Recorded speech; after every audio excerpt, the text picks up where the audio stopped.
Bonjour tout le monde. Chères étudiantes, chers étudiants, distingués invités, bienvenue à notre campus et surtout à la Faculté de sciences sociales. Ce bâtiment est notre laboratoire de recherche et c'est ici, dans la Faculté de sciences sociales, qu'on développe les idées, qu'on critique les idées et qu'on partage les idées. Et sans doute, on va faire toutes ces trois choses ce soir. Mon nom est Roseanne Devlin. Je suis la vice-doyenne à la recherche pour la Faculté des sciences sociales et je suis aussi une économiste. J'aimerais d'abord vous remercier de votre présence. It is truly a pleasure to see you here in such great numbers. Un grand merci aussi à la chaire de recherche Jean-Luc Pépin et son titulaire Kevin Page pour l'organisation de cet événement. In fact, in addition to his long service in several cabinet posts under Prime Ministers Pearson and Trudeau, the late Honourable Jean-Luc Pépin was a professor of political science here at the University of Ottawa. And given his reputation for tackling difficult issues, I'm sure that he would be delighted to have his name associated with the topic of this evening's panel discussion, the state of the Canadian economy. I'm very pleased to welcome you here this evening for an event designed to tackle an issue that affects us all.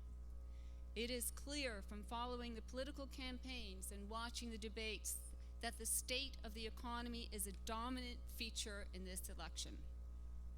Pour en prendre plus sur ce sujet et vous aider à faire un choix informé lors du vote du 19 octobre, j'ai le plaisir d'inviter Guillaume Nolin de l'Association des économistes québécois sur scène pour présenter les panélistes de ce soir. Merci. Alors bonsoir, good evening. L'Association des économistes québécois est heureuse de s'associer à la chaire de recherche Jean-Luc Pépin pour présenter un panel d'experts qui discuteront des grands enjeux auxquels le Canada fait face. Je tiens à souligner que l'association est une organisation non partisane, mais qui est heureuse d'offrir un forum reflétant une variété d'opinions sur les questions économiques. Tout au long de l'année, dans la région, l'association présente des conférences ouvertes à tous sur des sujets économiques d'actualité et nous invitons tous ceux qui sont invités ce soir à venir à ces événements ouverts à tous. Parmi les activités, vous avez des conférences, des portes ouvertes, etc. Donc, c'est intéressant et pour les professionnels et pour les étudiants de l'Université d'Ottawa. Vous pouvez aller consulter notre programmation au www.économiste.québécois.com ou nous suivre sur Facebook. The Association of Quebec Economists is proud to co-present this panel of experts on the state of the Canadian economy.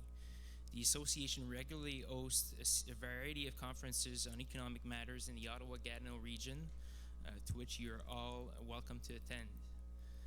Among upcoming activities, we have a series of conferences, open houses, and panels on economic matters.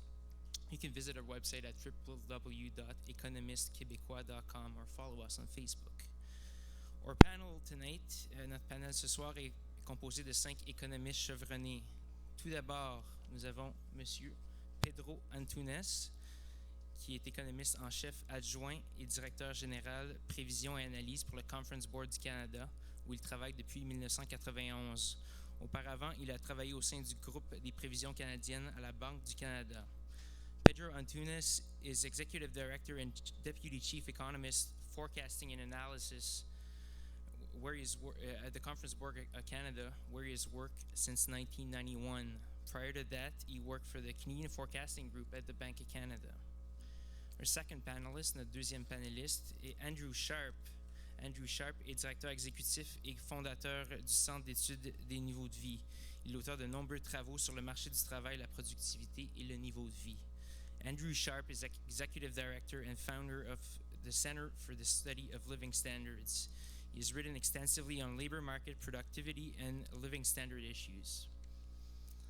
Our third panelist, notre troisième panéliste, est Scott Clark, qui est un ancien sous-ministre au ministère des Finances, conseiller senior du premier ministre et représentant du Canada au FMI, au G7 et à la Banque pour la reconstruction et le redéveloppement européen.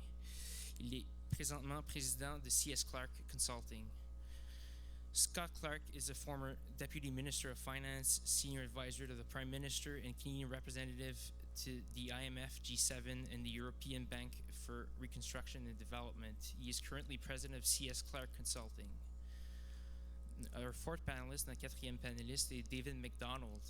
Il est économiste pour le Centre canadien des politiques alternatives. Il coordonne depuis 2008 le budget fédéral alternatif qui présente une perspective progressiste sur la politique fiscale canadienne. C'est un commentateur régulier sur les enjeux politiques nationaux. David McDonald is an economist for the Center for Policy Alternatives. Since 2008, he has coordinated the alternative federal budget, which takes a fresh look at the federal budget from a progressive perspective. He is a regular media commentator on national policy issues. Notre cinquième panéliste et notre dernier panéliste, our fifth and last panelist, is Jim Stanford, who is an economist for the Unifor Union. He is the author of Economics for Everyone, which has been translated in 6 languages. He writes an economics column for the Globe and Mail and is a regular commentator at the CBC. Jim Stanford est un économiste pour le syndicat Unifor. Il est l'auteur du livre Petit cours d'autodéfense en économie qui a été traduit en 6 langues. Il écrit régulièrement pour le Globe and Mail et est un commentateur régulier à la CBC. Finalement, comme modérateur ce soir, ce sera M. Don Newman qui se passe d'introduction. Cet ancien chef d'antenne de la CBC a couvert la politique canadienne depuis 40 ans et nous sommes honorés de l'avoir ce soir. Mr. Don Newman will be the moderator tonight. He needs no introduction. This former CBC parliamentary editor and anchor has covered Canadian politics for the past 4 decades, and it's an honor to have him with us tonight. Passe une belle soirée. Have a good evening.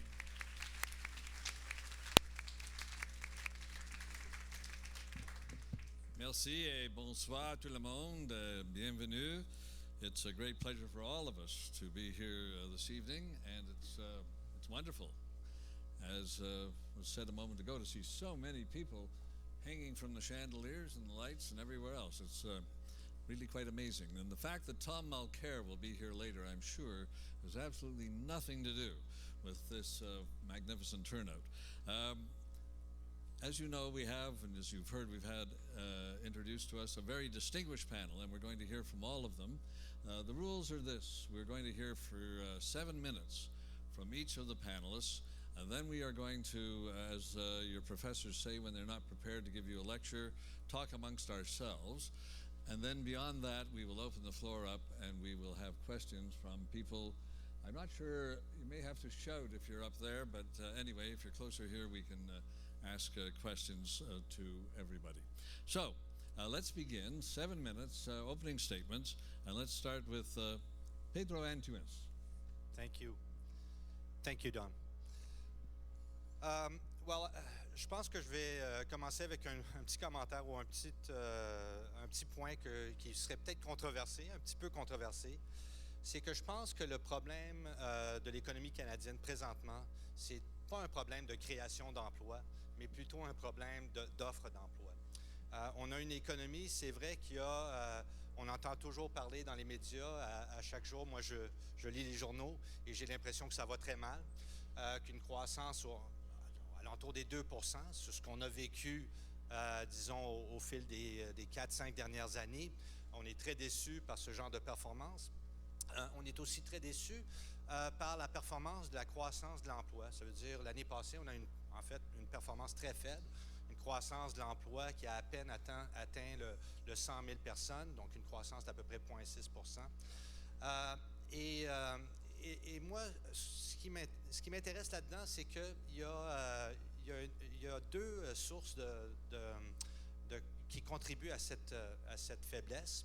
Une, bien sûr, c'est la faiblesse de l'économie, de la demande. On regarde ce qui se passe aux États-Unis, on regarde ce qui se passe au niveau de l'économie domestique, et c'est vrai que l'aspect demande est faible. Mais si on regarde la croissance à plus long terme, si on s'intéresse à qu'est-ce qui est le driver, qu'est-ce qui va nous fournir une croissance à plus long terme, on peut penser à l'économie comme étant comme une entreprise. Et donc la production se fait avec le capital, avec l'emploi et avec la productivité. Je pense qu'on va parler de plusieurs de ces thèmes ce soir. Moi, je vais en rester rapidement à l'emploi. Ce qu'on voit présentement dans la création d'emplois, c'est vrai que l'économie est faible. C'est vrai qu'en 2014, la plupart des gains d'emplois, et même en 2013, ont été créés par une province, en Alberta, qui était vraiment faramineuse. Au reste du Canada, ça a été quand même assez faible. Mais derrière cette création d'emplois faible, il y a aussi un exodus du marché du travail qui est la cohorte du baby boom. So the baby boom cohort is leaving the workforce in droves. And we've seen the retirement rate really rise from about 0.8% of the labor force in just a few years ago. In the last 3 or 4 years, that retirement rate has gone to 1.2%. So when we look at employment today, for every one person that comes onto the labor force in terms of net addition, there are 1.2 or more people that we have to replace in the labor force. This is a very fundamental piece of the labor force. And I don't think that going forward, we're going to be able to see an economy that generates very strong employment growth because we just don't have the offering. We have so many people leaving the workforce. I think this provides a lot of opportunity. We have seen real wages climb over the past decade in Canada. Real wages have been a good wedge, about 1% above inflation. Going forward, of course, there's some weakness right now in the economy that might be reflected. And certainly when we look at the regions across Canada, as I mentioned earlier, very different performance across the regions. There are weaknesses in certain segments of the labor market. I think the big problem for Canada is that we've not aligned our workforce, our new entrants into the workforce, whether they be immigrants, whether they be students coming onto the workforce, we've not really aligned them very well with the needs of the workforce. We have a situation where some organizations are desperate for skill and talent, and yet we see a fairly high unemployment rate among youths and among some segments of the labor market. So I think that's one of the big concerns, and better alignment and better education of our workforce is primordial. When I go back to that production function, si on revient à la fonction de production, on pense à une industrie, on pense au capital, la main-d'œuvre, la productivité. Le deuxième point que j'aimerais amener, c'est au niveau du capital. Si on regarde l'économie canadienne présentement, il y a eu très, très peu d'investissements privés pour la formation de capital. C'est l'investissement d'aujourd'hui qui va générer la production de demain et même la productivité et la création d'emplois de demain. Et on n'est pas gagnant depuis maintenant quelques années. C'est vrai qu'au niveau du secteur énergétique, ça plonge, l'investissement plonge dans ce segment-là. Mais même quand on regarde dans le secteur manufacturier, quand on regarde l'investissement en machinerie et outillage, qui est très important pour la productivité, c'est très, très faible depuis quelques années. Et c'est faible parce qu'on n'est pas compétitif. Ça veut dire le dernier dollar d'investissement, pendant bien des années, a choisi la Chine, a choisi l'Asie. Maintenant, on voit beaucoup de cet investissement revenir aux États-Unis, peut-être au sud des États-Unis, au Mexique, mais on n'a pas encore fait les gains ici, malgré le fait que le dollar a déprécié beaucoup récemment. Donc, on ne l'a pas vu encore. On a toujours espoir que ça arrive, mais la compétitivité est très importante au niveau du marché du travail. Et le point là-dessus, je pense, c'est que on parle souvent we talk a lot about a resurgence in manufacturing, and perhaps with that, we think about a resurgence in manufacturing employment. I don't think we're competitive in labor-intensive manufacturing, and I think we ought to be aware that where we can be competitive is outside of these traditional sectors. Where we've been successful for the last 10 years has been on the services side of the economy, in engineering, in finance, insurance, these types of sectors where we actually have been able to do very well in terms of exports. So I think that's going to bring me to one little last point, if I might. It comes back down to the situation where we have a domestic economy. Notre économie domestique est faible. Si on veut avoir une croissance, une opportunité de croissance, il faut regarder à l'extérieur du Canada. et le Conference Board, mon organisation, fait beaucoup de travail, beaucoup de recherche sur les marchés mondiaux, sur où est-ce qu'on peut compétitionner dans ces marchés. Il faut regarder à l'extérieur du Canada pour pouvoir compétitionner. Et moi, je dirais que on a même des problèmes à ouvrir les marchés, même à l'interne de notre pays. Donc, il faudrait qu'on regarde premier au niveau des provinces. Les barrières interprovinciales, the interprovincial trade barriers are very significant in this country. When we talk to people that are coming to Canada for the first time, they're amazed that we have free trade agreements between provinces. We need to open up the competition so that we can get more productive and more competitive. And I think we should start right here at home. So thank you.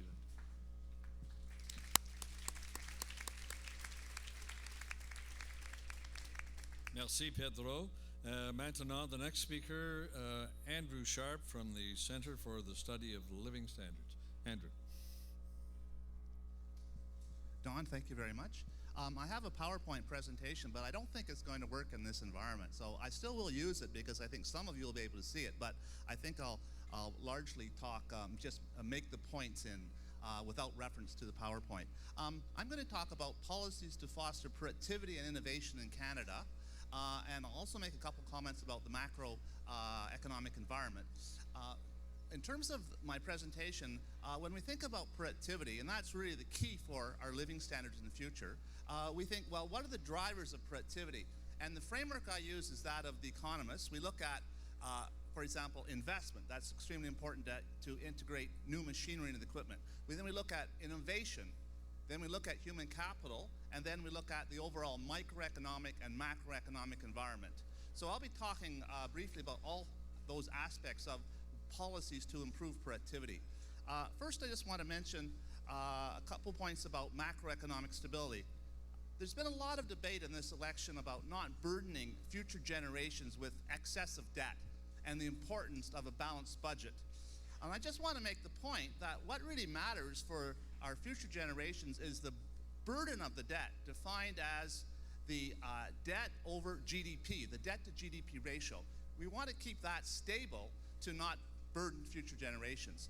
We don't have to have a balanced budget to do that, because you have a debt as basically debt is the numerator, GDP, the denominator, and if they both grow by a certain percentage, that ratio will be the same. So I have a chart that shows that we could actually have a deficit of over $25 billion and still have a stable debt to GDP ratio, which is approximately 31% of GDP. So in other words, we don't need balanced budgets to basically not increase the burden on the future generations. At the same time, basically, if we do have a balanced budget in going forward, we're actually going to see a major decline in the debt to GDP ratio by 2035. With a balanced budget, it would go down to around 14% from the current 32%. I'm not sure that's optimal because there's no necessary reason. We already have one of the lowest debt to GDP ratios in the OECD at this stage, the lowest in the G7. So my point is, I think there's too much discussion about the overall need for a balanced budget. What we need is to have a stable debt to GDP ratio. That really is the key point. Now, turning to my key messages on productivity, it's well known that Canada has a productivity problem, and my chart shows that. We used to be around 95% of the United States in terms of business sector output per hour back in the 80s, and then we declined all the way to 70% in the late 2000s. 95 down to 70%. Why? Because we had much slower growth in output per hour. Fortunately, the last couple of years, there's been a little bit of an uptick, and you'll see that we're already now around 75%. But there's really no reason why we can't get back to what we were before, which is around 95% of the American level of output per hour. So the real goal is to basically increase our relative productivity level relative to the United States. Now, ways to do that, well, I've already mentioned my framework, investment. Well, where are we weak? We've got to identify where we're doing poorly. And one area where we're doing poorly is in investment and communication technologies. The Canadian firms spend on average around 50% as much per worker on ICT as their American counterparts. And you'll see that in the chart, and it's even less in software, which is becoming increasingly important. And it's actually been declining in recent years. So we have a real problem with our ICT investment. We need policies to improve ICT investment. Another area is public investment. Now, we had a boom in public investment during the Great Recession. Now we've come down. We're still not quite as bad as we were in the late 1990s, but there's many good public infrastructure investments that would have long-term gains for Canadians in many areas. They all, of course, have to have good cost-benefit analysis done of them, but there is a need for infrastructure in many areas. That would help our overall productivity growth. Turning now to the next one, R&D. Innovation is crucial for productivity growth, and R&D is a key part there. And there's different, R&D is performed by businesses, by government, and by universities. But there's a stronger link between business R&D and productivity than between the other performers. Now, our performance on R&D as a share of GDP has not been good, as you see in the chart. We basically have fallen from around 1.2 percentage points to around 0.8 percentage points, a very large decline. And it's very interesting to look at a country that's very similar to Canada. In many ways, it's our twin, Australia. The same history in terms of same resource-intense economy, same language, and it's very similar to Canada. Yet they've done the complete opposite. As the chart shows, they've increased from 0.2% all the way up to around 1.2%. They've had a massive increase in their ratio of business sector R&D to GDP, unlike Canada. In fact, Australia used to have, we used to be 2.5 times as much R&D per as a share of GDP. Now, Canada is around 60% of the Australians. So if Australia can have such a strong performance in business sector R&D, there's really no reason why Canada can't do that. I see I'm getting out of time here, so I better go quickly. We have I want to talk about policies for R&D. Just last week, the Center for the Study of Living Standards released a very comprehensive document entitled Key Challenges for Canadian Public Policy, Generate Inclusive and Sustainable Economic Growth. And in that paper, which is a report, really about 300 pages, we outlined more than 100 recommendations for increasing both productivity and increasing labor supply. And I won't obviously have time to go through them. I think I have a minute left, so I'm just going to go some general principles, what we should do. Basically, in terms of we want to improve productivity in this country, we have to make sure we're using best practice techniques. That's really essential. We also have to reallocate resources from low productivity uses to high productivity uses. We also have to make sure that any dead weight loss in the economy, resources that are not being used, are fully utilized. And we also have to realize that there's no necessary trade-off between equity and growth. In fact, there's many equity-enhancing initiatives we can that will have an effect on productivity. Also, in terms of our tax system, it's a more neutral tax system with broad-based, low rates appears to be more effective in improving productivity than other types of tax system. So again, I'll stop there. I think I'm out of time, and I'll turn it over back to our moderator. Thank you, Andrew.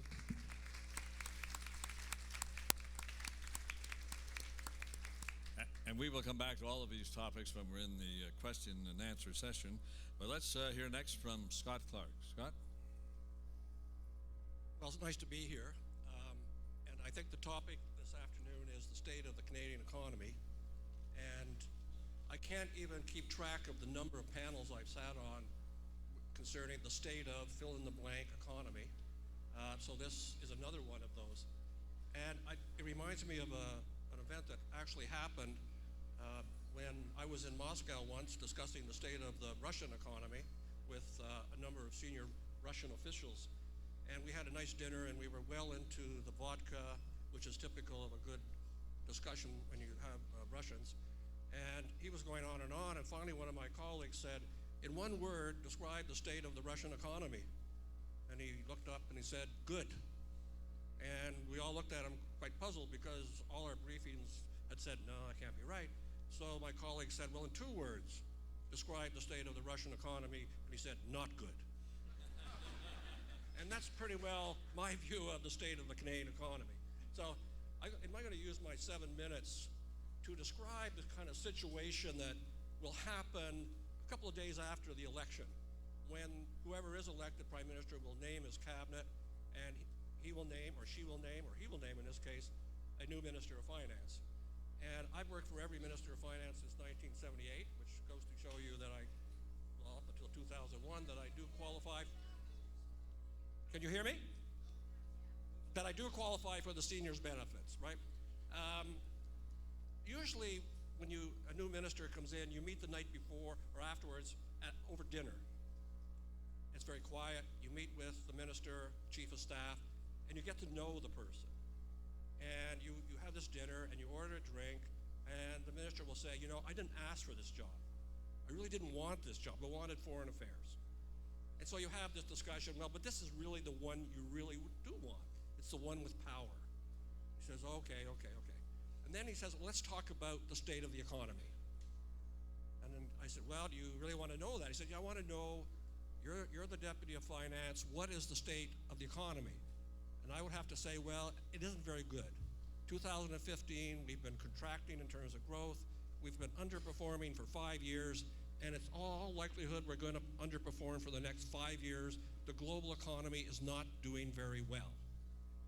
At that point, he will then order another drink and say, why don't we talk about the budget balance? Because that was a big item of discussion during the election. Now here it depends on who gets elected. If it's an NDP minister of finance, you're going to have to say, well, guess what? You've got deficits as the eye can see. Deficits in 2015, 16, and every year thereafter. So too bad, so sad for balanced budget legislation, right? You've got a problem. If you're a liberal minister of finance, that minister will say, I told you so, we can run deficits. And if you're a conservative minister of finance, you don't even tell them anything. Right? So, they're kind of upset that the Department of Finance will produce a whole set of numbers. They'll go through the books and they're going to make it look like it's a lot worse than anyone ever told you. Every budget, every time a government changes, federal, provincial, it's always worse than you thought.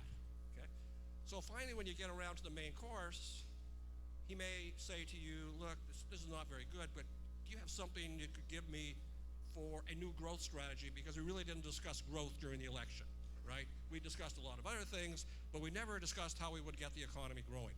So I want to end seriously with 4 points that if I were Deputy Minister of Finance, I would say would be absolutely critical, no matter who gets elected, to putting together a credible growth strategy for this country.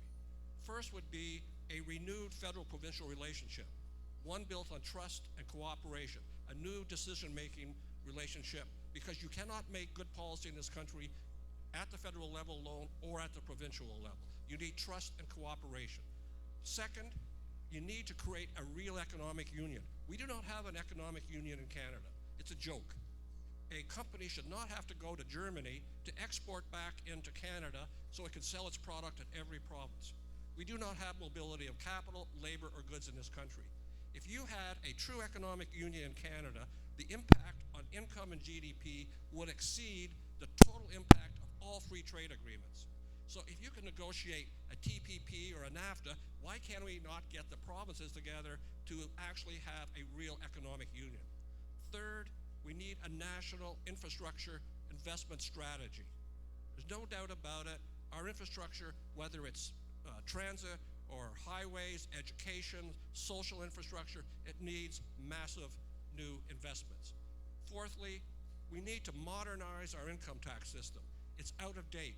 When the income tax system was created, it had 11 pages. It's now over 4,000 pages. It's completely incomprehensible, contradictory, and it is a major drag on productivity, efficiency, and economic growth. We need to bring it into the 21st century. It needs to be simplified. And we need to make it more growth-oriented, less on income taxes, and more on consumption taxes. Those 4 principles, no matter who is elected, if they're not part of a growth strategy for the next 4 years, then we will have a continuation of a serious productivity problem. How did I do? Good.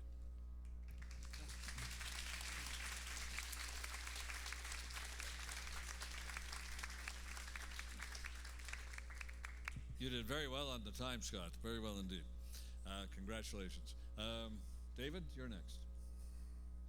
So I also have a PowerPoint. We'll see whether this is a good idea or not. I've got some animated slides. Hopefully that'll be more exciting.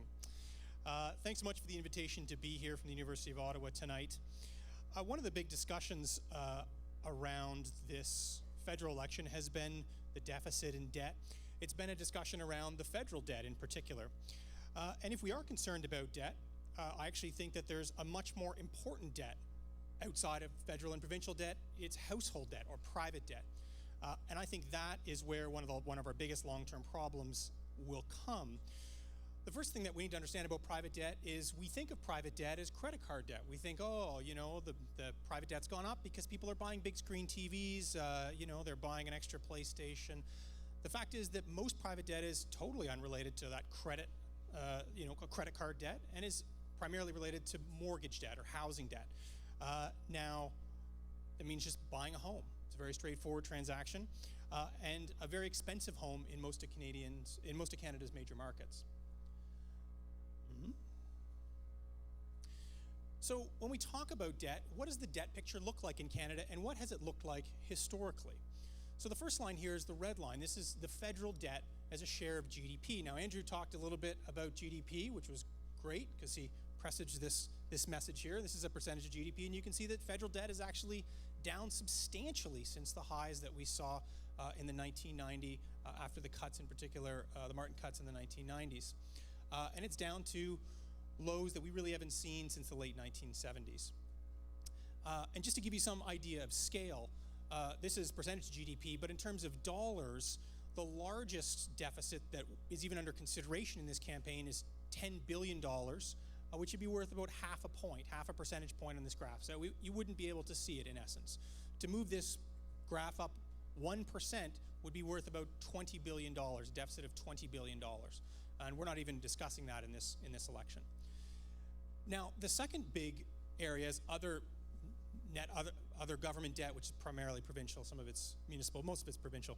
But you can see the provincial debt has actually stayed fairly stable. In fact, there's a historic crossing that just happened this year in that provinces now have more debt than the federal government, which is an historic crossing actually, which shows, I think, that most of the important big spending expansions are happening at the provincial level. These are things like healthcare and childcare, and those expenses are falling primarily on provincial shoulders.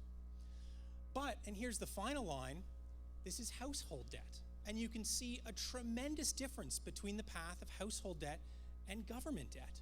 You can see that federal debt, the red line, and household debt were actually very similar in the 1990s, and they went in completely opposite directions, with household debt now reaching close to 100% of GDP, in contrast to federal debt, which is at about 30%, and so is provincial at about 30% of GDP. Now, why is this a problem? In fact, interest rates are at record lows, which is one of the reasons why households can carry this debt.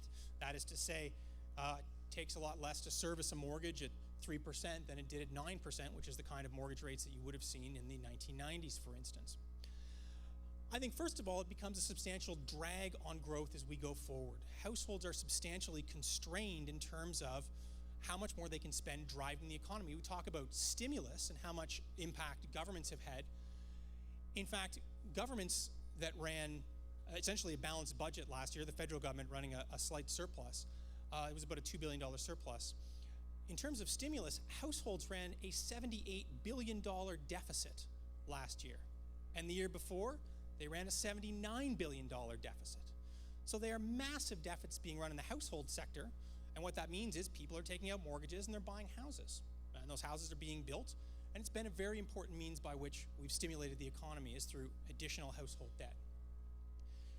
Now, you might say, well, additional household debt has been offset by increased housing prices. So if you've owned a home through this period, you've been very successful. Your investment strategy, which is to own a home, has seen substantial increases in wealth.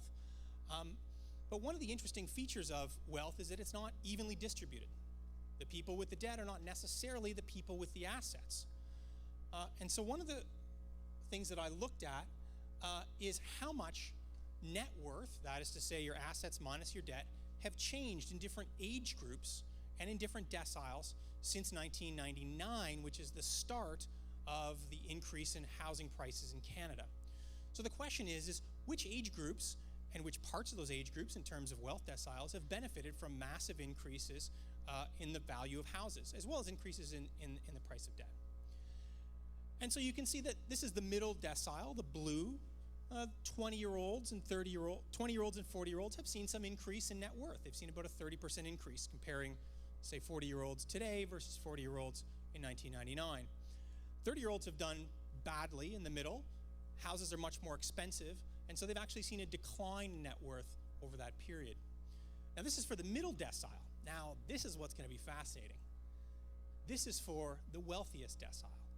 And you can see that for 20-year-olds and for 40-year-olds, they've seen a doubling in net worth since 1999 compared to their peers a decade earlier. Now, interestingly, 30-year-olds, even if they're in the wealthiest decile, have not done tremendously well. They've certainly done better than the middle, but not done tremendously well, which I think speaks to one of the major purchases that Canadians make, which is a house. They often buy that in their 30s, and the increase in house costs and the debt needed means that there's a substantial impact on net worth. Now, these are just the percentage changes. What you'll find really fascinating is the dollar changes and the dollar values. So this is the exact same graph, but instead of percentages, this is the value or the net worth of middle-class 20-year-olds, 30-year-olds, and 40-year-olds in 2012. And you can see that these lines barely appear. So the net worth of 20-year-olds in the middles, these are going to be you folks here, is about $8,000. So, you know, you've got some savings, maybe you've got a car, and you've got some student loans. So, fair to say it's not a lot of money. In your 30s, your net worth goes up for the folks that are 30 in 2012 to about $60,000. Most of this is the purchase of a large house being offset by a large mortgage. So there's definitely an increase in net worth, but it's relatively small. For people in their 40s, they've started to pay down that mortgage to some degree. And so they see a net worth of about $180,000 in 2012. Now you'll love this. This is the net worth of the top 10%. The top 10% of 20-year-olds are worth $500,000 in their 20s. They are millionaires in their 30s, and they're worth $2.5 million by the time they reach their 40s. And this is, and remember, these have doubled. These values have doubled since 1999 for the top 10%. And this is, I think, the real problem of debt, is that the debt has been created as part of the cycle of higher real estate prices, and the increase in assets, most of this is due to real estate, although some of it's due to small business, has gone disproportionately to the top and wealthiest in each one of these age categories. And so I think one of the big challenges going forward, as I'm running out of time and Don's getting up, is how do we deal with household debt driving down this and driving up incomes to try to offset some of these large debt loads, and how do you overcome a $500,000 head start from folks that are in the top 10% in their 20s? Thanks, I'll wrap it up there.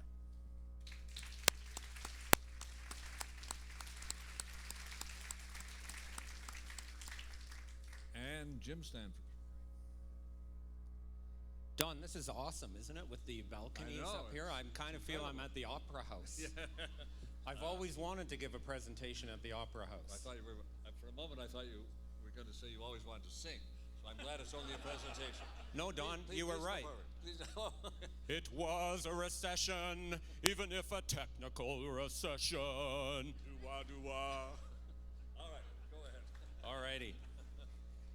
Well, spontaneous applause to that one, the first and only operatic economic performance. They never invite economists to the Opera House because we're too boring.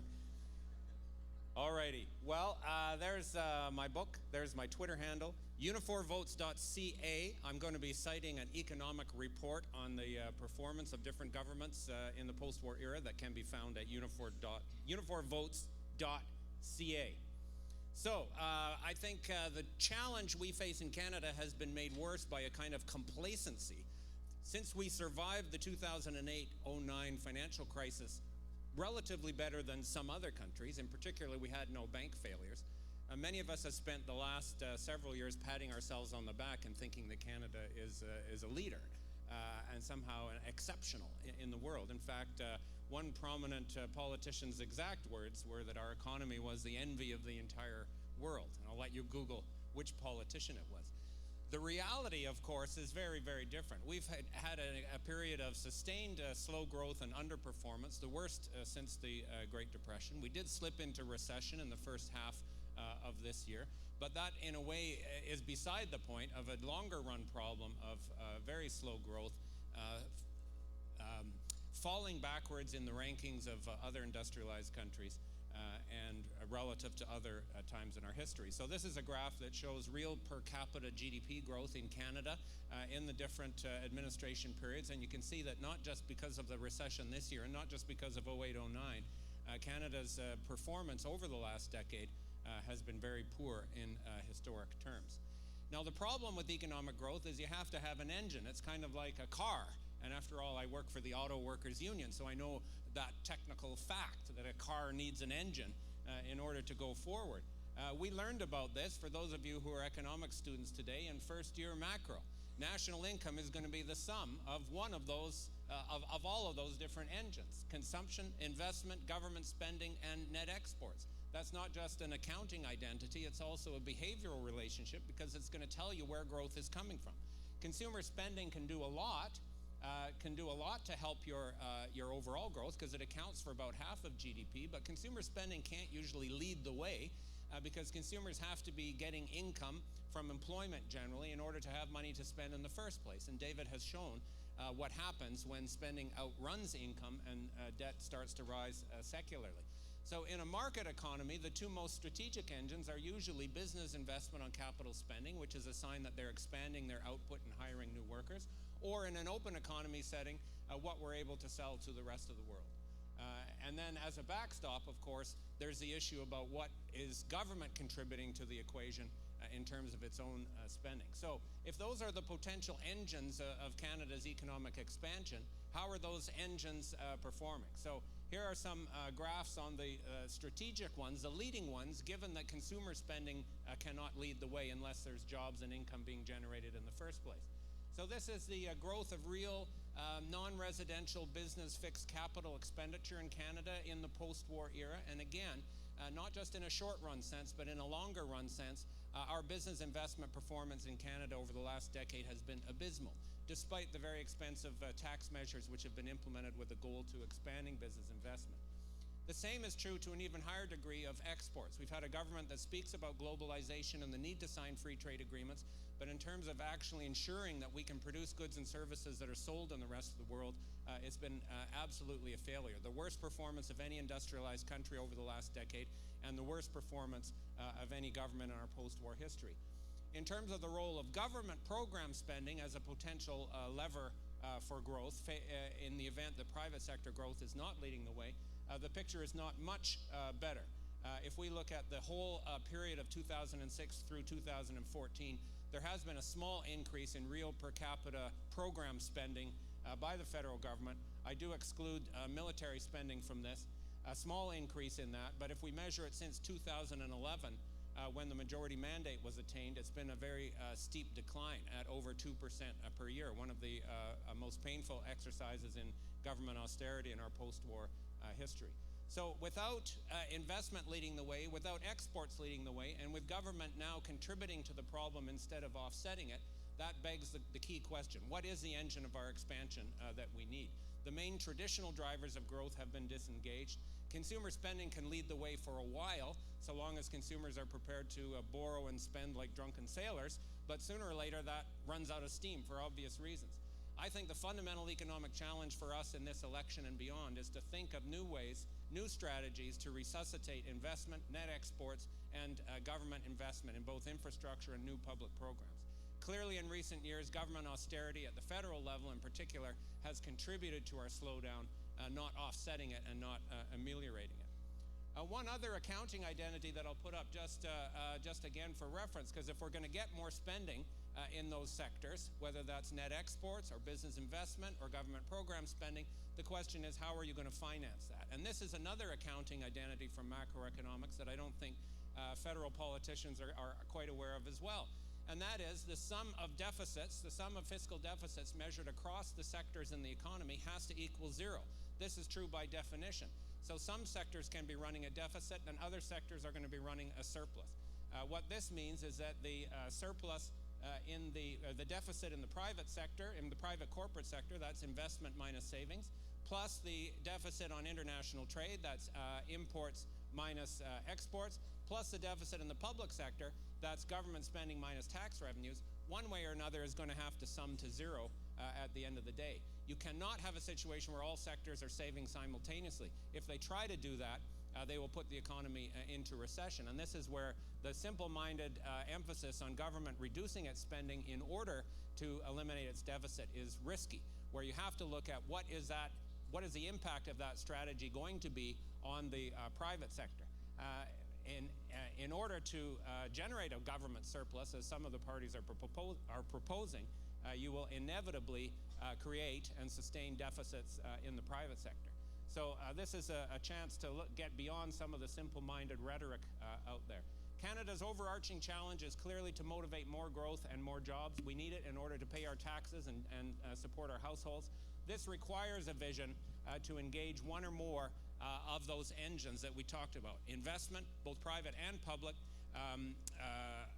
exports, which have performed terribly despite all the free trade agreements that we've signed, and I suspect the TPP, if the government is successful in rushing to get a deal before October 19th, will be more of the same in terms of free trade agreements that hurt us more than they helped us, and the role of government programs. At any rate, the trickle-down approach to stimulating growth, that is, free business, cut its taxes, and sign free trade agreements that are more about corporate rights in the global economy than they are about actually growing Canada's exports, hasn't worked, and I hope this election is a chance to consider some alternatives to that. And with that, I will close with a short area, Don, a very, very short area. There you go. Sure. Thank you.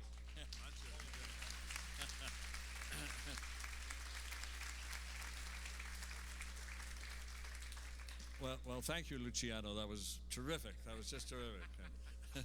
Bravo, bravo. It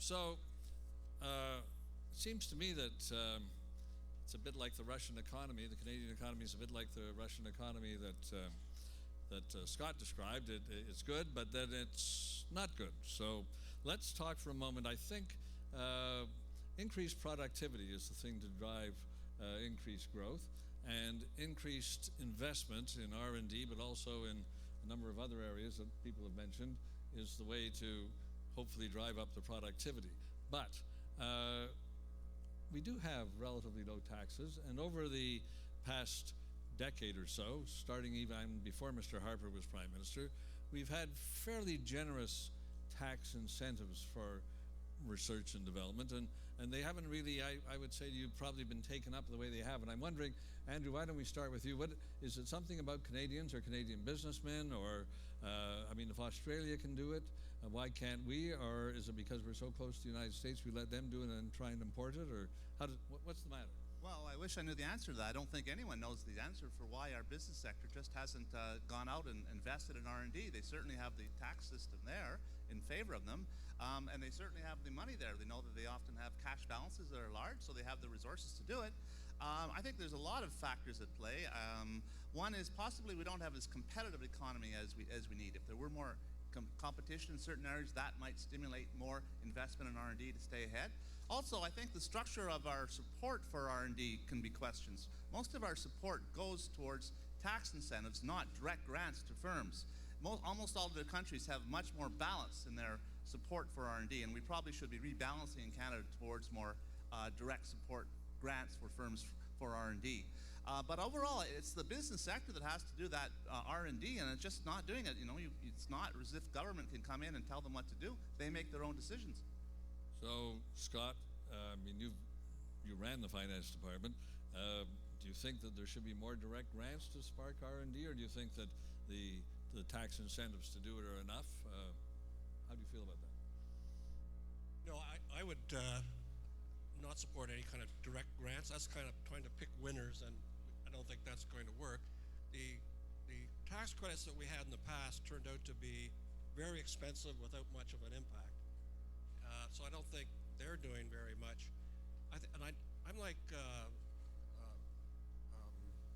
my colleague here, it's always been a mystery to me of what's driving innovation or not driving innovation in Canada. I think one of the issues is patents, that we don't have enough patent protection, right? Because if you go and speak to Jim Basiley from RIM, he will tell you that at his time when he was still running RIM, he spent most of his time and much of his money trying to protect his patents. So when you have companies doing innovation and research, what will happen is they may get the patent, and then they'll spend all their time fighting with large American companies to protect that patent. The other issue is if you go to Silicon Valley, and I have a very close family member there, they will tell you that what drives innovation there is failure, right? There, you have to fail to succeed. I think there's a sense here, if you fail on an innovation, if you fail, you try and create a company, it fails, so sad, too bad, you've had it. If you try and raise money in the Silicon Valley, you don't get money until you've shown that you failed, right? It's like getting a line of credit at the bank. You want a line of credit, you got to be able to borrow the money and pay it back. In the Silicon Valley, they don't look for the government, they look for success, and everyone has to make the greatest effort. If you fail, you get back up and you do it all over again. So I think there's a certain psychology going on in here that we just can't get the small entrepreneurs to undertake that kind of innovation. Pedro, most of your members aren't that small entrepreneurs, but again, they fit into that category that Andrew was talking about, and Scott confirming that they're not doing enough R&D and they're not doing enough to innovate and be competitive.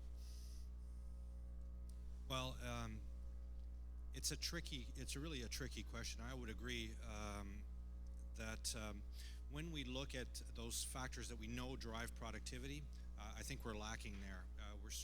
We certainly know there's a strong link between infrastructure investment, for example, private investment, and getting more capacity or more production out of the economy. But economists also break it down into this other term, which is that piece of productivity, which is what we call multi-factor productivity, and it's essentially the efficiency at which capital and labor combine to produce output. And that piece is elusive. And it has been performing very badly. I think part of the reason is due to some sectors in the economy, so we need to be specific about what we're looking at. But that elusive piece, I think, is driven by some of the things that have been said here. Competition.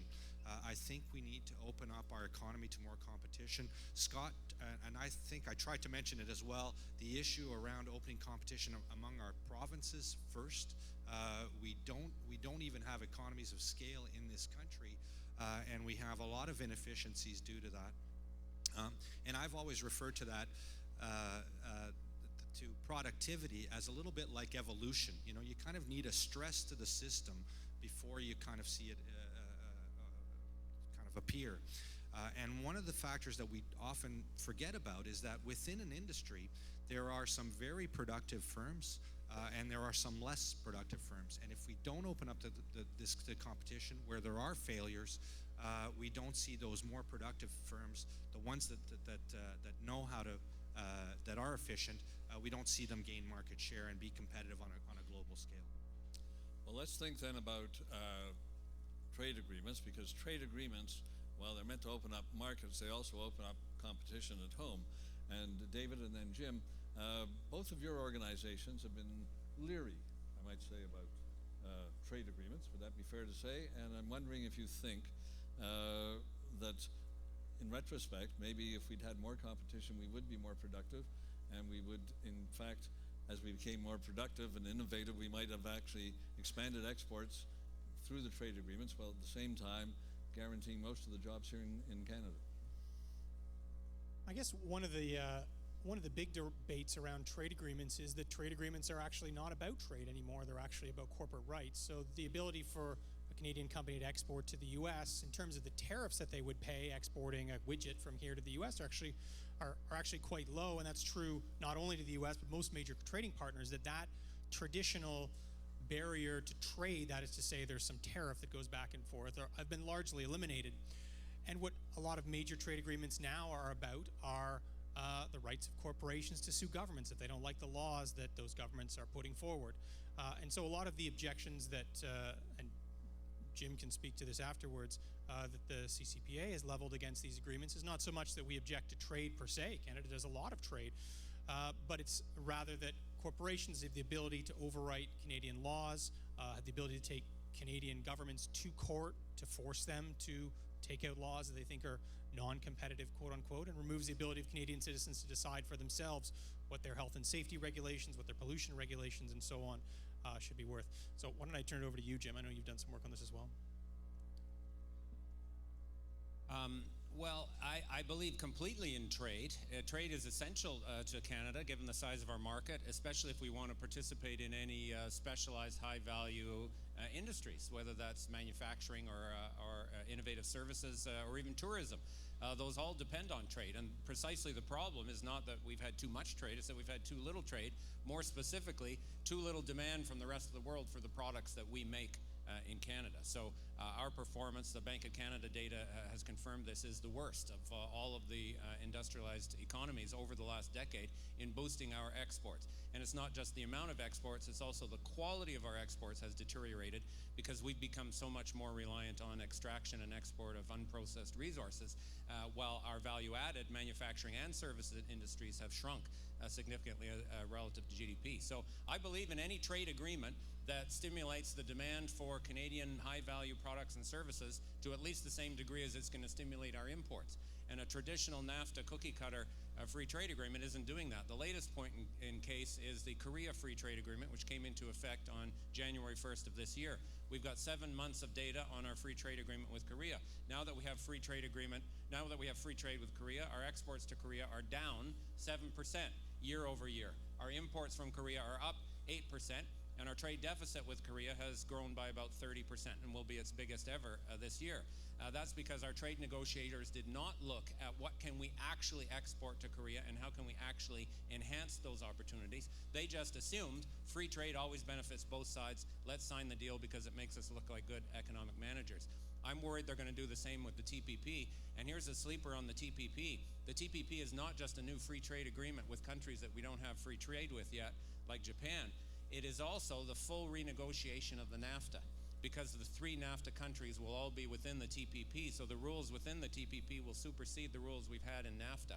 And we're just now cottoning on to how enormous those changes could be. We've looked at the auto content rules, which would be watered down dramatically under the current TPP proposal, and there's all kinds of other industries where completely replacing NAFTA with this new agreement that most Canadians haven't even heard of would usher in some enormous changes, not necessarily anything like the economic models about competition and efficiency and mutual trade. Andrew, did you want to jump in on that? Because it seems to me, and not entirely, but one of the bigger exports, certainly to the developing world by Canada, is our manufacturing jobs, and the TPP will tend to maybe accelerate that. But anyway, our manufacturing jobs in Canada are now going offshore. As they have in a lot of developed countries. But well, hopefully they're low-end manufacturing jobs, and we can still keep many of the high-paid design and jobs in Canada. But I think it's inevitable. There's been a massive decline in our manufacturing share. About 10% of workers are now in manufacturing, down from around 18%. Now, one of the reasons historically why manufacturing share of GDP has fallen is because we've had higher productivity growth in manufacturing than in the non-manufacturing part of the industries. However, the reason why manufacturing has declined since 2000 is because the growth for our manufactured goods has plummeted. And that's linked partly to the overvaluation of the dollar and also linked in part to the weak U.S. economy. And hopefully that will be turning around in the future with a stronger U.S. economy. But we've really got to get into more of the emerging markets. We have many possible exports, including some type of manufacturing products, also services. We have to be out there and much more diversified in terms of our export pattern for exports. Scott, were you looking to say something on this too, or no? Well, in terms then of into other markets, particularly developing markets, it seems to me, Pedro, that really, and we're seeing this particularly in China, which is a well-organized country, but they started off with the low-end jobs. Now they're doing the middle-end and higher-end jobs, and pretty soon they're going to be doing all of the jobs in the sense that Andrew's formula works for a little while, but sooner or later they don't want to just put on the screw. They want to design the screwdriver that does it and the car that they're putting it on. Well, I think what we've lost so far in terms of the restructuring that we've seen in manufacturing has been those low-end jobs. We just cannot compete on a labor-intensive manufacturing process with China. And in fact, the restructuring, it didn't happen, as you mentioned, it happened all over the developed world. It actually happened to Mexico first, because they were the kind of low-end supplier into the North American supply chain, and they got displaced first. It happened second in the U.S., and in fact, manufacturing employment held very well in Canada because of strong productivity gains, and we were holding on because of a weak dollar up until 2004. I think we're in a phase now where we are competing is on the services side of the economy. If you look at Canada's job creation over the past decade or the past 15 years, we've seen a huge restructuring in manufacturing. We've seen 500 or 1,000 or so losses in manufacturing employment, but we've seen a gain of just as many in other professional scientific services. And these are well-paid jobs. These are jobs that are also serving the export market. And I think this is where Canada can compete. We can still compete on the design and high end on the manufacturing, but where we've had success has been in this service sector. And I think going forward, when we look at the free trade agreements, they're not about tariffs anymore. They're about mobility of labor, and they're about our ability to get into those markets with our professional services, with our insurance, with our engineering services, etc. I think this is the promise for our economy. In a context, the global economy, in my view, is in a period of secular decline. And the head of the IMF and other international institutions has been warning us for a number of years now. If you look at China, the prospects for China, Asia, the Euro, EU, they're not good. And I think you cannot develop a growth strategy which relies primarily on a global economy, which could be continuing to decline in terms of its own economic prospects.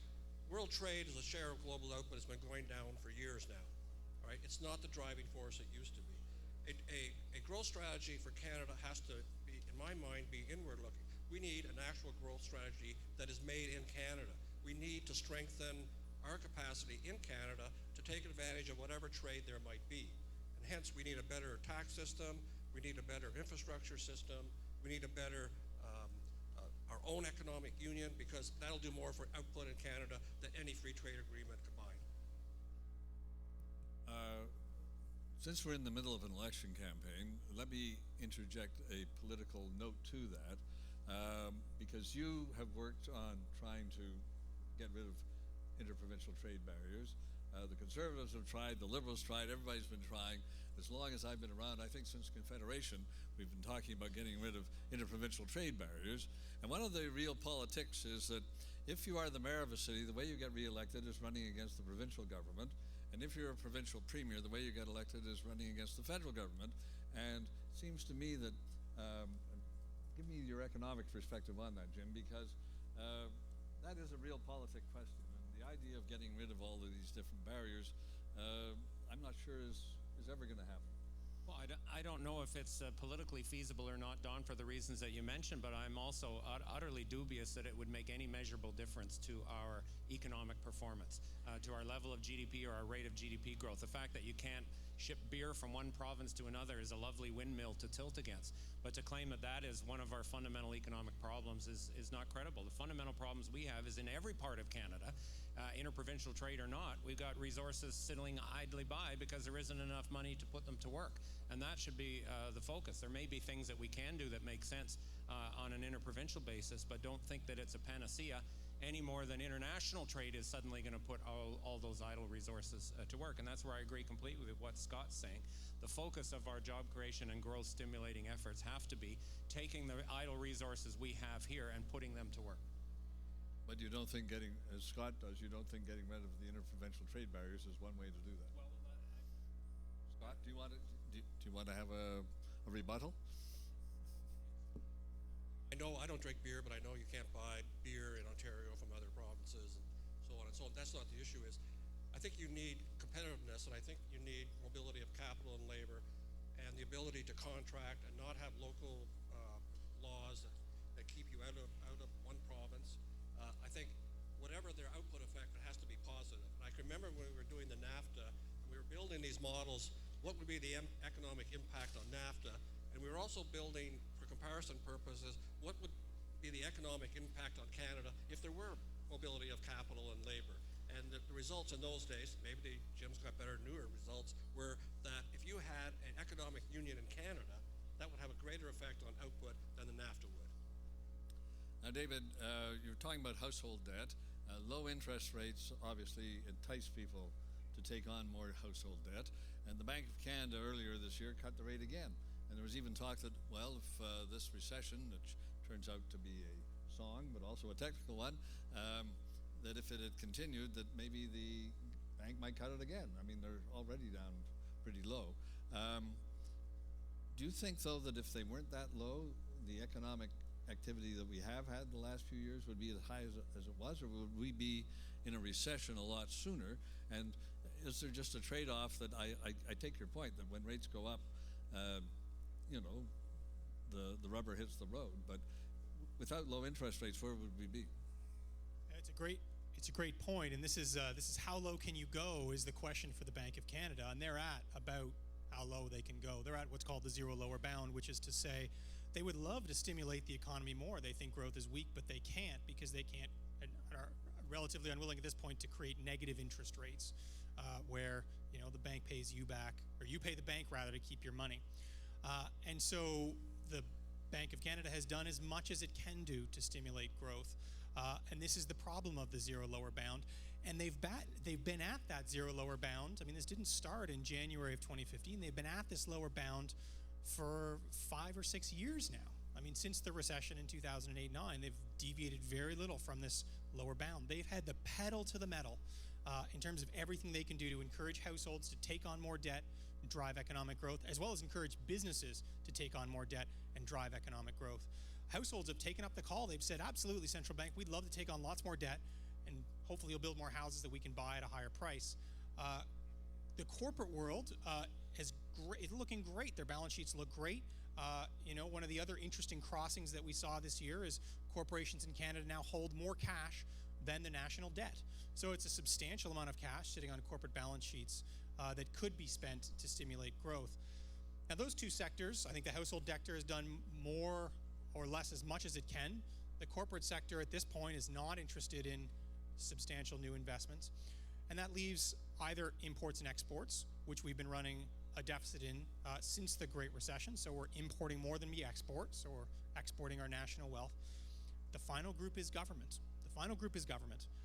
And as we saw on the graph, federal government debt is at one of the lowest points it had been in 30 years.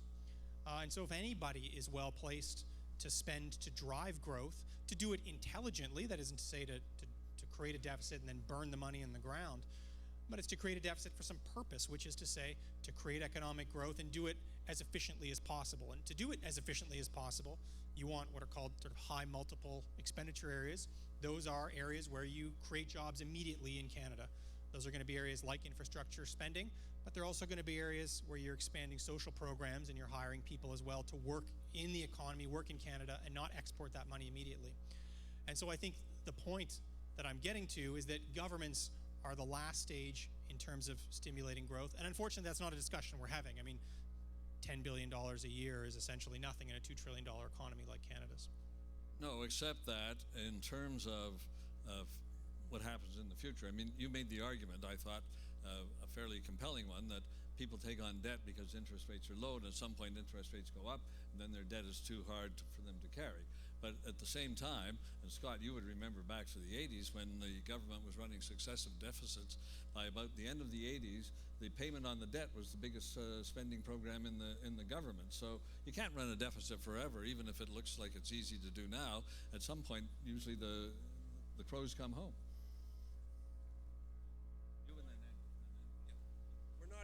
We're not even close to the situation in the late 80s. I mean, I agree with what's just been said. Monetary policy has exhausted itself. The government of the central bank could simply go on holiday and phone in every couple of months his recommendation that he's not going to raise interest rates. I mean, that's got to be one of the easiest jobs that anyone could possibly have. Now, going forward, if you expect to get out of the situation we're in, we need some economic growth, and we need some demand in the economy, and that's where the government steps in. We have a very low debt ratio. This is not the time, dare I get politic, for balanced budgets. Any commitment to balanced budgets at this time is a terrible policy mistake. We need governments to run some deficits, to create some debt, but not have the debt burden go up. That's quite doable. You could run a deficit of 10, 15, 20, and that debt burden would still fall, right? We're just caught in the old grape juice that everybody's drank for the last 10 years, that somehow deficits are bad. Not all deficits are bad. Not all debt is bad. It depends on the circumstances. It depends what you're borrowing the money for. Those are the questions you have to ask. We need to borrow money now because we're not doing very well. We're operating substantially below our potential. Our unemployment rate is still 7%. It has been there for an awful long time. We're stuck. Andrew? Well, I completely concur with Scott on that. That's great that you have that view. I don't know if that would have been the view 20 years ago, but 20 years ago was different. There we had a situation where the debt to GDP ratio was going up all the time. That's a problem, but now we're on a downward track, so it's a completely different era. At that time, we had real interest rates very high. Now, real interest rates are very, very low. I wanted to comment on the household debt burden. I guess I don't really get too worried about this historic high of household debt, because on the other hand, we also have an historic high of net worth. And basically, interest payments as a share of overall income is falling because of such low interest rates. So I don't really see the crisis. Now, maybe you say all of a sudden interest rates go up, a lot of people are going to be in trouble, but people adjust. They would basically pay off that debt and spend less, and so that I don't see it as a crisis situation right now. I see it more as positive because it is stimulating consumption in the economy. Well, Pedro, I mean, the real problem is that your net worth, if it's your house and you're living in it, and suddenly either it declines in value or the interest rates go up and you can no longer pay the bank, your net worth changes very quickly. Pedro. Great. Well, I guess I'd like to comment on this issue, but I'm going to talk about the government debt instead. We talk about the federal government getting to a debt level of 35% of GDP. We say that's not a whole lot, but I think we've forgotten about the situation that the provinces are in. And so if you count the provinces in that number, you're getting to around 70% or over of GDP. Some provinces in worse shape than others. But all provinces, if you look at the aggregate deficit of provinces since the recession, it's hardly improved. We had a $50 billion deficit aggregate for the provinces back in 2009. Now I think we're at somewhere in the range of $40 billion in deficits for the provinces for the aggregate situation. So is that bad or not? The problem is when you look at the provincial situation going forward, they have the two biggest burdens in terms of the long-term outlook, and that is healthcare and education. Healthcare it's really hard to keep healthcare spending at under 5 or 5.5 or 6% in that range, depending on which province you're in. And I think this is going to be the biggest challenge going forward. I don't see the provinces getting out of this situation. I think sooner or later, again, we need that renewed federal-provincial relationships to kind of fix this problem in a way that's both levels of government are involved. Well, panel, I've kind of lost track of the time here, and you've been so interesting. I've been following you closely. You're not watching the clock, and I'm afraid we have used up our time without going to questions from the audience. So when the panel comes off the stage, if you have any questions specifically for any of the members, buttonhole them, and I know they'd be willing to talk to you. I think, Jim, you have a plane, but the other people are around. Let's give a hand to Jim, David, Scott, Andrew, and Pedro.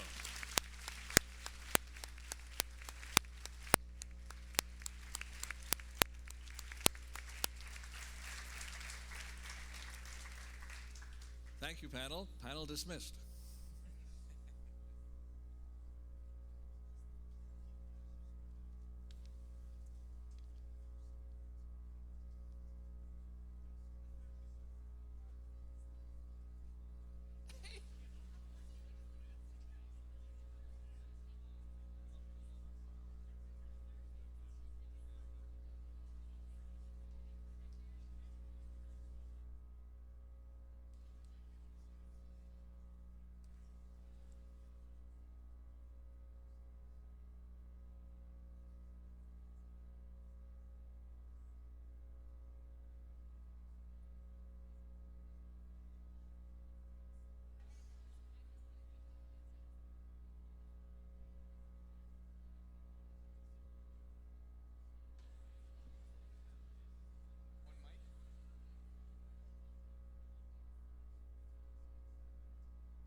Welcome, everybody. The iVOTE-jeVOTE campaign is about fostering engagement among youth and other representative groups in the political process, notably by voting. And it's a youth-led initiative. We've been very fortunate to have a number of leaders grace our stage at the University of Ottawa, including leaders of Canada's major federal parties, including Justin Trudeau, Elizabeth May, including prominent MPs such as Michael Chong, Stéphane Dion, Craig Scott, as well as the Premier of Ontario. Not to mention notable public servants and academics. Some are still here with us today. Aujourd'hui, nous avons le plaisir d'accueillir l'honorable Tom Mulcair pour la troisième fois sur notre stade at University of Ottawa. This is the third time Mr. Mulcair comes here.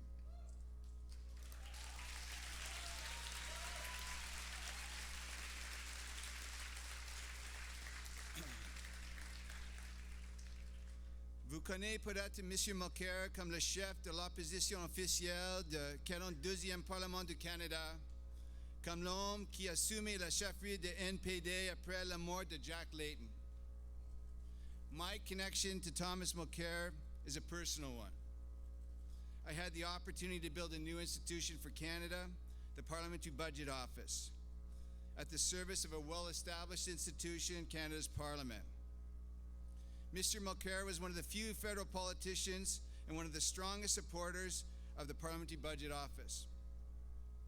Following the release of a few reports about the costing, thank you. You got to get the applause when you can get it. Following the release of a few reports such as the costing of the war in Afghanistan, projections surrounding an economic recession and deficit, and costing of Aboriginal education, the budget of the Parliamentary Budget Office was cut. They cut the budget of the Parliamentary Budget Office. I found myself in front of a parliamentary standing committee fighting for the survival of the office. Mr. Mulcair, who was not even a member of that committee, went to the meeting and fought to have the budget reinstated.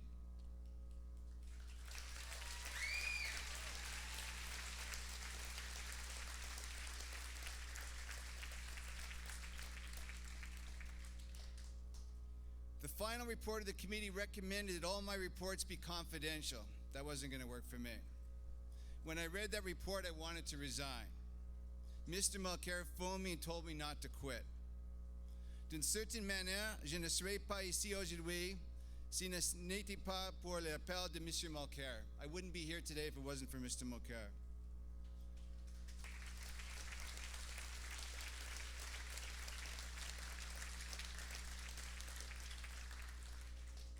That call to me meant that our institutions are far bigger than any one of us and that principles matter. Institutions are important. We've invited all parties and all federal leaders to participate in our policy conference series at the University of Ottawa. iVOTE-jeVOTE is a nonpartisan campaign that promotes political engagement regardless of political suasions. Mr. Mulcair is here today to inspire the next generation of leaders. Mesdames et messieurs, accueillons l'honorable Tom Mulcair.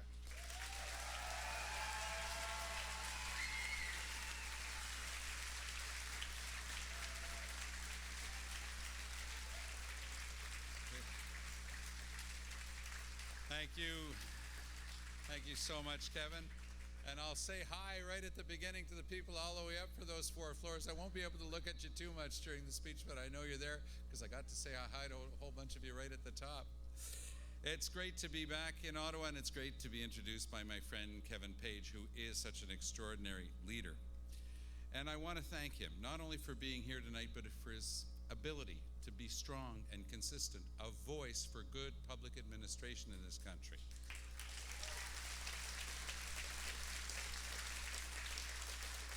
He deserves credit for upholding the highest standards of budget transparency and public service. And you know what?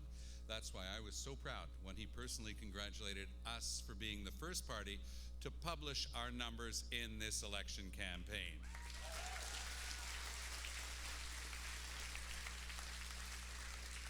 As the first parliamentary budget officer, as he just explained, Mr. Page played a leading role in making sure that Canadians have independently verified numbers that they can trust when it comes to the federal government's budget. It's an office that serves Canadians well, and one that an NDP government would actually strengthen. La scène, oui, vous pouvez applaudir parce qu'on va le faire. La saine administration publique est un de nos objectifs au NPD. C'est pour ça que je me suis engagé à renforcer les pouvoirs du directeur parlementaire de budget et à protéger son indépendance. Pour bien jouer son rôle, notre chien de garde budgétaire devrait être à l'abri des ingérences politiques et compter sur les ressources dont il a besoin. Un gouvernement du NPD va prendre exemple sur le travail rigoureux de M. Page et va gérer les fonds publics de manière responsable. La transparence budgétaire est un de mes principes, un principe essentiel pour garantir une saine administration publique aux Canadiens. J'en sais quelque chose. J'ai 35 ans d'expérience dans l'administration publique. En plus d'avoir été ministre au Québec, j'ai occupé une fonction au niveau sous-ministériel avant d'être élu. La transparence budgétaire est un véritable catalyseur pour un pays plus fort et une économie plus prospère. C'est le seul moyen de s'assurer que nos investissements financent les bonnes priorités, celles qui profitent à la classe moyenne partout au pays. As you know, Catherine and I have been traveling across the country in this election campaign, visiting municipalities in every province and speaking with Canadians. And everywhere we go, from coast to coast to coast, we've heard one message from Canadians loud and clear. Whether it's the lack of accountability in Ottawa, or 10 years of Mr. Harper's failures on the economy, or the failure of his Conservative government to tackle the biggest challenges facing students and young people across the country, one message has emerged loud and clear. Canadians are ready for change.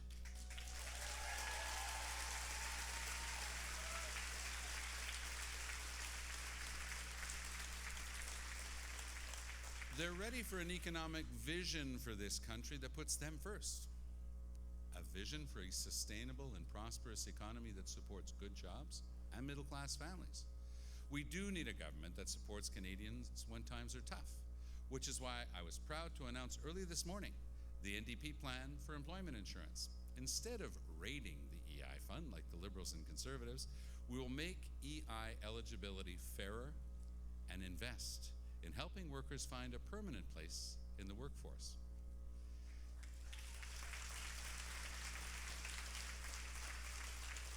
An NDP government will also increase parental leave offered to families so that for 5 additional weeks, moms and dads can support one another and cherish the precious time they have with their newborn. Au NPD, nous avons un plan pour concrétiser les principes de transparence, d'imputabilité et de gestion financière responsable pour prendre des décisions basées sur les faits. Notre gouvernement sera ouvert, transparent et rendra des comptes au public. Le directeur parlementaire du budget n'aura plus besoin d'aller se battre en cours pour avoir les chiffres, on va les donner automatiquement. Nous devons bâtir sur des fondations solides qui inspirent confiance. Nous prenons cet engagement parce que nous avons à cœur de livrer la marchandise aux Canadiens de toutes les générations. Accountability and responsible fiscal management is how Tommy Douglas built our universal public Medicare and balanced 17 budgets in a Saskatchewan that was near bankruptcy after the Liberals. And it's how we will take the next steps to support Canadians and their families with investments that support small businesses to create good jobs, and by being a champion for Canadian industries like manufacturing, aerospace, at home and abroad. I don't know if you're aware, but there are every other year there's a really big aerospace show. Every company, a lot of aerospace here in the Ottawa region. This year it was in Le Bourget in France. You know how many Conservative ministers attended that a few months ago? Not one, not even the industry minister. When Boeing wants to sell jets to China, President Obama is the champion for Boeing. He gets in a plane and he flies over to China with them. And you know what happens? Boeing sells jets to China. I will be that champion for manufacturing and innovation in Canada.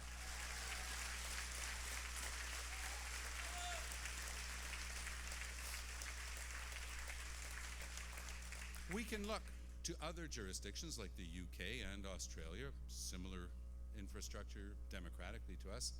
It's where the law for governments is put in place and it requires them to comply with a charter of budget honesty. I can understand why Mr. Harper would run away from a title like that, budget honesty, but we're going to be bringing that in.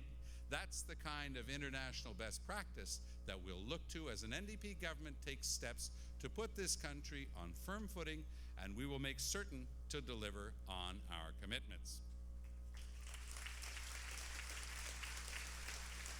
As Prime Minister, I will lead a government that focuses on long-term fiscal planning, a responsible, accountable, and transparent approach based on the very best science, not short-term or ideological ideas. Those of you studying public administration have all heard the importance of fact-based decision-making. We're going to be getting back to that after 10 years of decision-based fact-making.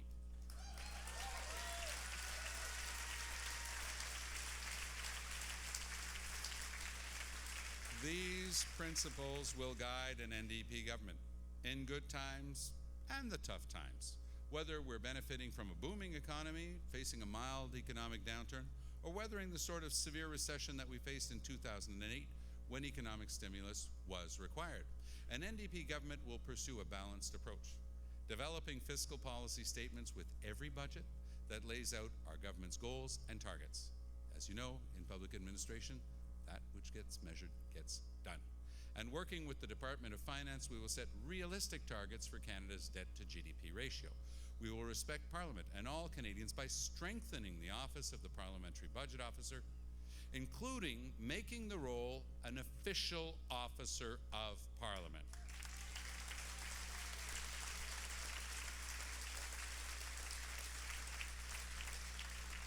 We'll ensure full reporting of departmental spending, including a searchable online database for Canadians to access. Our own Pat Martin, as chair of the Government Estimates Committee, proposed a series of reforms to our estimates process that would have ensured real transparency for both elected members and the public. We've done the work. Now it's time to put it into action. Un gouvernement du NPD va faire rapport régulièrement sur ses plans financiers et sur ses projections à long terme en matière de dépenses et de revenus.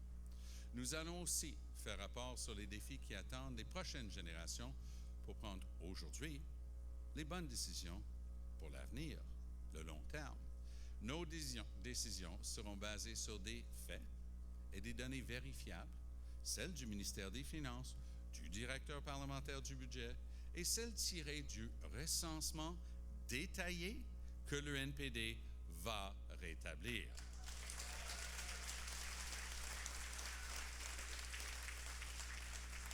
Un gouvernement du NPD respectera ces principes. J'en prends l'engagement formel. I have a vision for how to build Canada's sustainable and prosperous future. And I want to talk about that vision tonight. It starts with my family story and my values, like those of millions of Canadian families. I was born here in Ottawa. Very proud to tell you I'm the first leader of the official opposition born in Ottawa.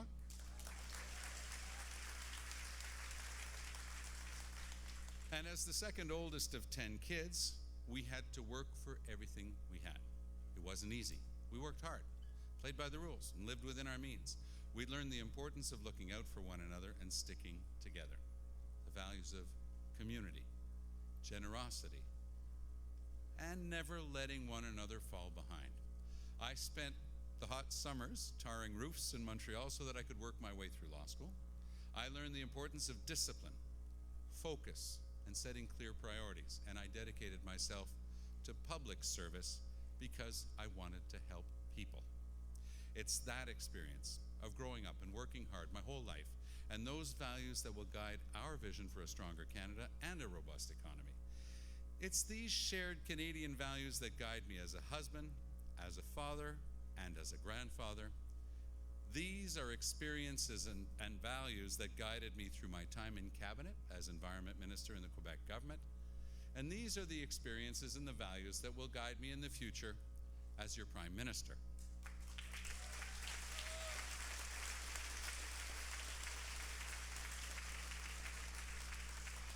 I've heard the stories and share the ambitions of Canadians and see the country that we can build together for our children and for our grandchildren.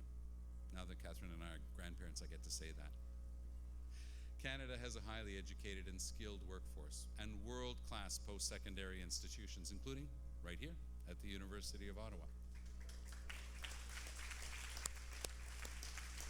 We have cities and regions that are economic powerhouses, capable of attracting global talent to lead innovation and discovery right here at home. We're blessed with natural resources that have formed the backbone of so many communities and that are key to sustainable economic growth for future generations. We are a country built on the relentless determination of workers, entrepreneurs, and small business owners. We have a record of excellence in sectors like manufacturing, which has been the lifeblood of families every year, and I am determined to ensure that manufacturing is part of our future economic strength as well.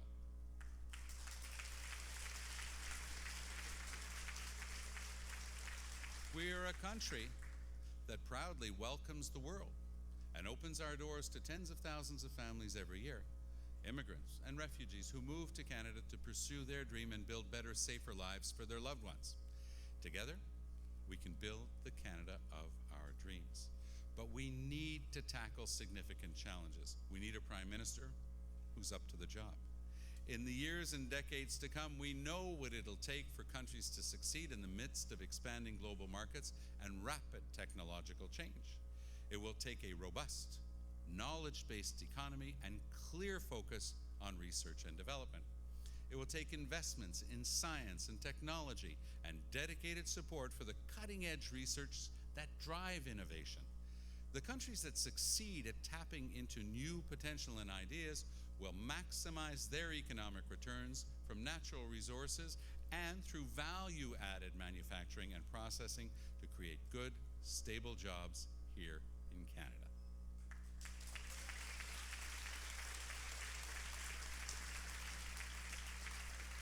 J'ai un plan pour diversifier nos économies traditionnelles.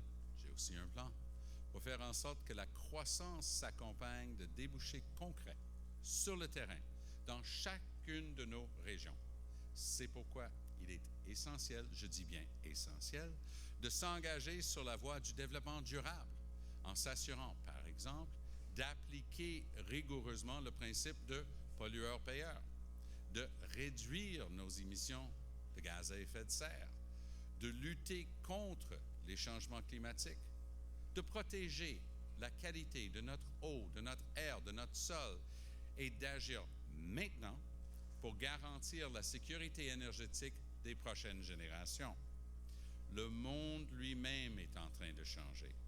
Pour devenir un leader au 21e siècle, les pays doivent avoir un plan concret et à long terme pour atteindre leurs objectifs. J'ai confiance en nos capacités et j'ai confiance que le Canada peut devenir un de ces leaders.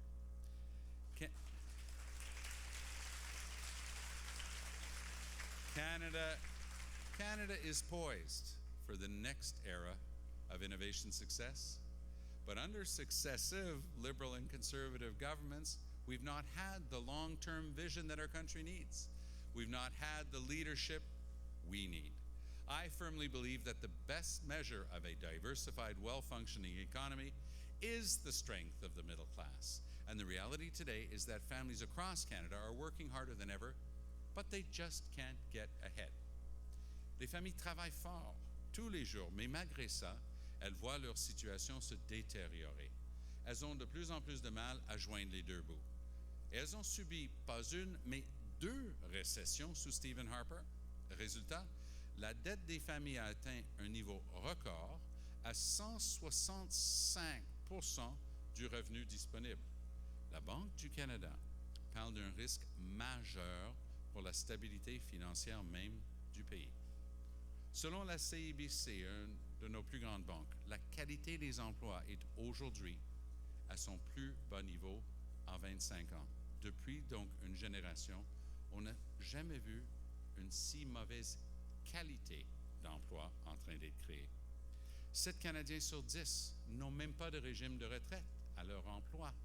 Le potentiel de plusieurs de nos jeunes est gaspillé parce que l'éducation post-secondaire est devenue trop chère pour leurs moyens. Même les services de garde sont devenus trop chers pour un grand nombre de familles. Écoutez, par exemple, ici, en Ontario, une seule place en garderie peut coûter jusqu'à 2000 dollars par mois. Vous avez bien compris, 2000 dollars par mois par enfant. Et ça force beaucoup de parents, trop souvent les femmes, à mettre leur carrière de côté. C'est le genre de défi qui met un frein à notre économie et un gouvernement du NPD va agir. Since Stephen Harper came to office, Canada has lost 400,000 good-paying manufacturing jobs. That means Canadians and families losing good salaries and secure jobs in our manufacturing heartlands since the Conservatives were first elected. All the while, Stephen Harper's given away tax breaks to the biggest, most profitable corporations, corporate tax breaks that Justin Trudeau voted for. He's protected tax loopholes on CEOs' stock options, which help the wealthiest Canadians, loopholes that I will close and redirect the money, dollar for dollar, to reducing income inequality in this country and eliminating child poverty.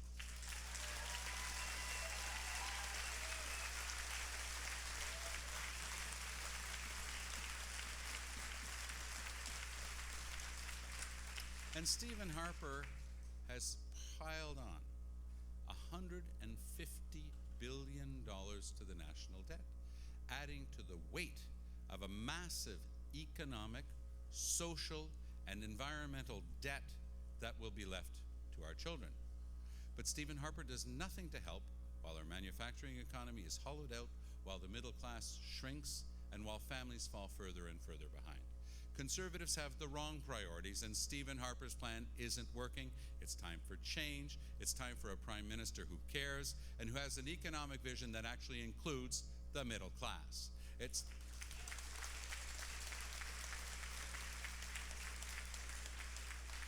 time for a prime minister who knows what it means to work hard and to struggle.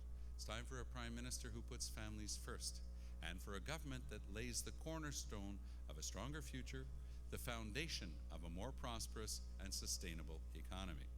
Je veux bâtir un pays avec une économie diversifiée pour la rendre plus résistante aux turbulences de l'économie mondiale, pour créer des emplois à temps plein et de qualité pour les Canadiens. Je veux bâtir un pays avec un filet social solide qui ne laisse personne pour compte. Il n'y a pas d'excuse pour que nos aînés et nos anciens combattants attendent des mois, sinon des années, pour recevoir les soins dont ils ont besoin. Il n'y a pas d'excuse pour que des centaines d'enfants ne mangent pas le matin avant d'aller à l'école parce que leurs parents n'arrivent pas à joindre les deux bouts. The struggles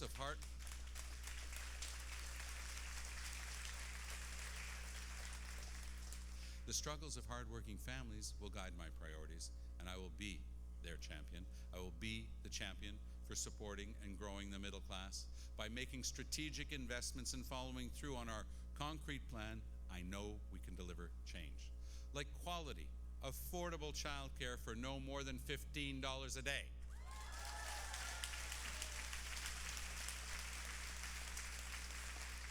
It's totally unacceptable to me that today's parents do not have the childcare they need. Childcare has been promised time and again for over 30 years by previous Liberal and Conservative governments.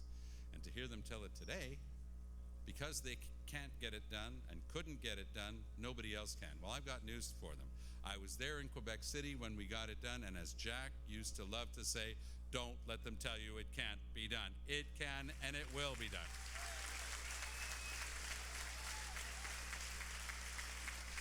That's why an NDP government will work with the provincial governments to support 1 million quality childcare spaces at no more than $15 a day. They will be accessible for young families across the country.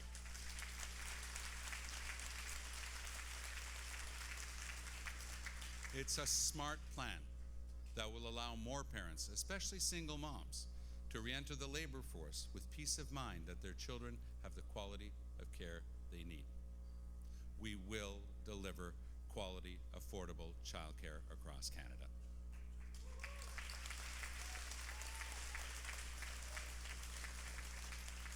We will also expand on one of the proudest legacies of Canada's NDP by building the next phase of public health care and building on the balanced budget legacy of Tommy Douglas. Our public health care system faces the pressures of aging demographics. We need to invest in the future of sustainable health care to make sure we can meet the needs of every Canadian in the communities where they live. Today, Canada is the only country with a universal health care system that does not cover the cost of prescriptions that parents and seniors need. We will change that by working with the provinces to make prescription drugs more affordable through a plan for universal access and bulk purchases. We'll get that done as well.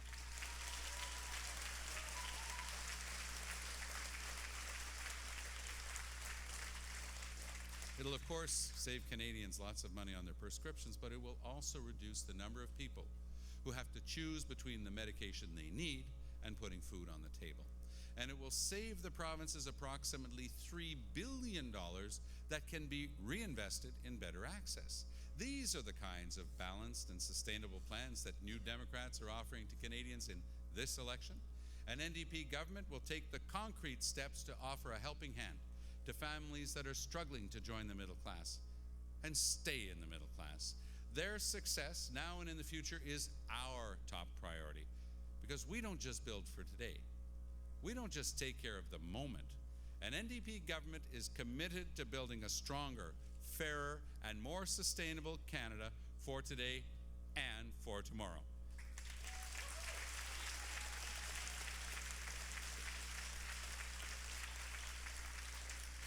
Un gouvernement du NPD va apporter du changement au Canada. Pour réaliser nos engagements, nous allons mettre en place des fondations solides et durables. Nous croyons que nos institutions doivent répondre aux plus hautes normes en matière de saine administration publique et être imputables. Chaque fois que nous allons prendre une décision, notre gouvernement sera transparent et rendra des comptes au public.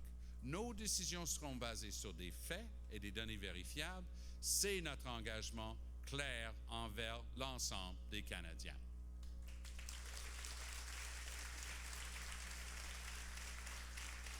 Et avec nous, fini cette notion de toujours pelleter en avant, de laisser des dizaines de milliards de nouvelles dettes sur le dos des générations futures.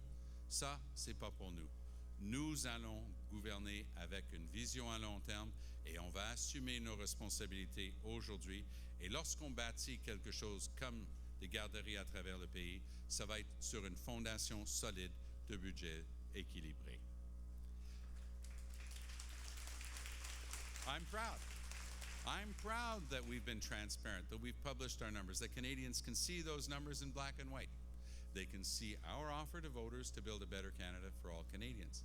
We will be a champion for struggling families and the middle class. We will be a champion for those who need it most, including industries that support good jobs and our economy. And we will build a stronger, more prosperous, more sustainable, and fair Canada on the foundations of responsible governance and balanced fiscal planning. Canadians are indeed ready for change, and I am ready to deliver.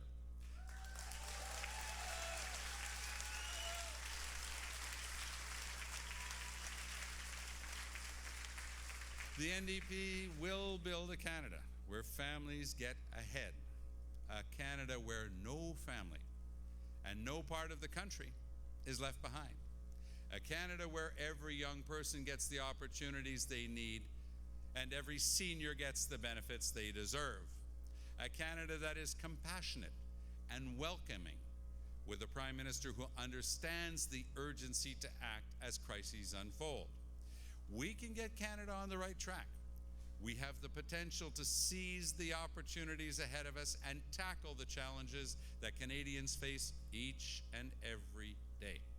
Together, we can chart a new and better course for the people of this country, and with the NDP, we can build the Canada of our dreams, not just for today, but for generations to come. Thank you very much. Merci. On continue.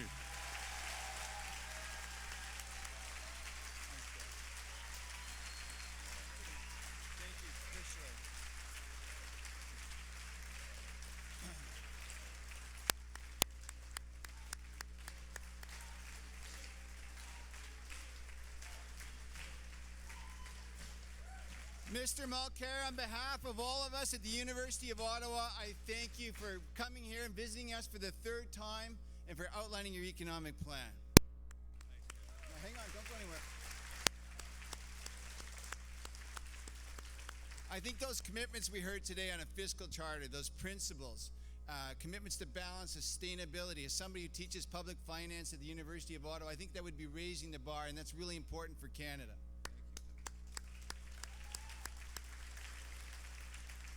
Notre symposium et allocution ce soir ont encouragé notre réflexion sur les questions importantes pour le futur du Canada. Cet événement fait partie d'une série de conférences qui sont financées par une subvention du Conseil de recherche et sciences humaines. I want to thank our panelists that are here today for highlighting some of these key economic issues which Mr. Mulcair put some policy frame around. I invite you to continue to reflect on these important public policy issues. Tomorrow night, we're talking about healthcare. Mr. Romano will be here tomorrow night. You must come back. Mr. Romano.